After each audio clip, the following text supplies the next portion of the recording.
Assalamualaikum warahmatullahi wabarakatuh. Perkenalkan, nama saya Mutiara Iqyal Rahmi. Saya dengan NIM 19016-108. Prodi saya adalah Pendidikan Bahasa dan Sastra Indonesia dan Daerah.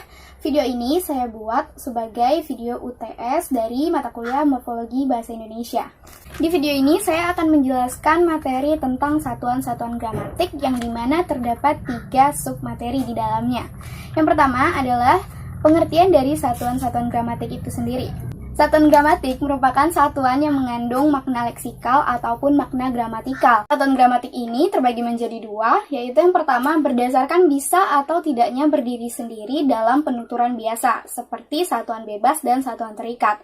Kemudian berdasarkan dapat atau tidaknya dibagi dalam satuan yang lebih kecil lagi, seperti bentuk tunggal dan bentuk kompleks. Selanjutnya, saya akan berikan contoh dari satuan bebas, satuan terikat, bentuk tunggal, dan bentuk kompleks.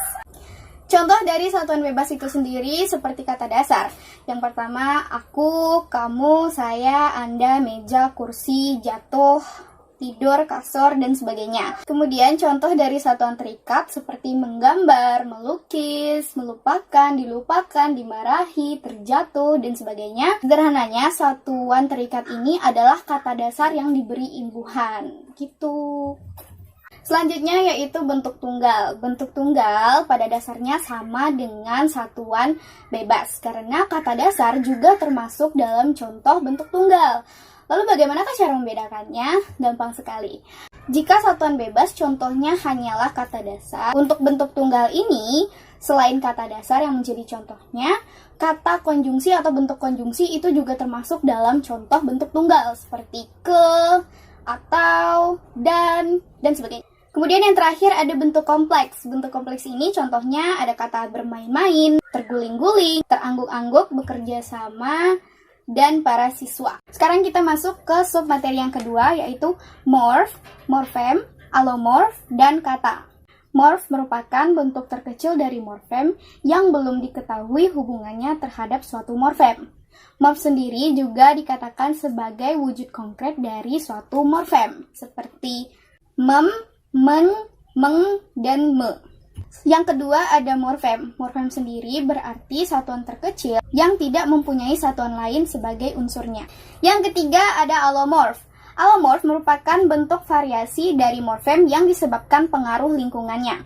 Contohnya dalam bentuk men. Men itu dapat berubah menjadi me, meng, dan men. Seperti untuk contoh katanya, me dalam melihat, meng dalam menggambar, men dalam menyelami. Yang keempat dan yang terakhir dari submateri ini ada kata. Kata merupakan satuan yang paling kecil dan dapat berpindah dalam suatu kalimat. Artinya kata ini memiliki kebebasan dalam perpindahan. Contohnya, ada kata penggaris, baju, celana, gorden, lampu, dan sebagainya. Jika kita buat di dalam kalimat, kita ambil satu kata yaitu penggaris. Jack tidak sengaja mematahkan penggaris. Bisa juga di dalam kalimat lain, penggaris itu ternyata sudah patah.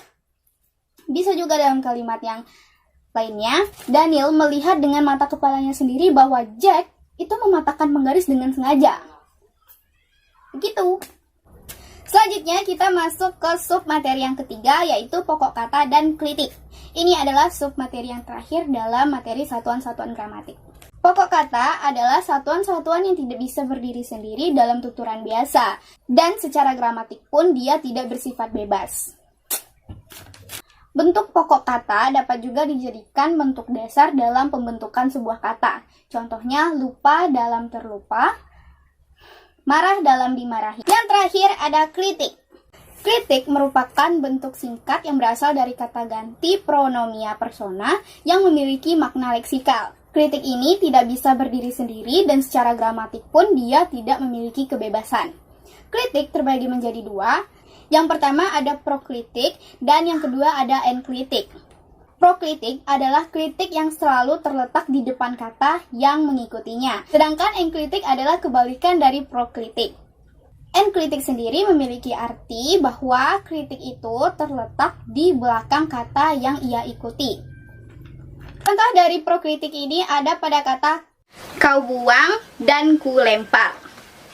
Selanjutnya, contoh dari enklitik ini adalah miliknya, bukunya, diamnya, dan sebagainya. Baiklah, berikut ini akan saya paparkan pengelompokan kata berdasarkan bentuk tunggal, kompleks, gramatik, bebas, dan gramatik terikat. Setiap kata yang saya tampilkan di tabel ini adalah bagian dari tugas yang pernah diberikan oleh Ibu Revisa Ananda. Bentuk tunggal, yang pertama ada kata lusuh, rambut, cat, kanvas, sudah, minggu, kami, pemeran, minimal, sekali, budaya, lewat, unik, orang, sendiri, latar, belakang, apresiasi, pemerintah, acara, dan masyarakat. Kemudian, bentuk kompleks yaitu ada aut-autan, sebentar-sebentar, karya-karyanya, dan berlarut-larut. Selanjutnya ada satuan gramatik bebas. Seperti yang sudah saya jelaskan di materi sebelumnya, bentuk dari satuan gramatik bebas ini pada dasarnya sama dengan bentuk tunggal, hanya saja yang membedakan satuan gramatik bebas dan bentuk tunggal adalah contoh dari satuan gramatik bebas itu juga termasuk konjungsi.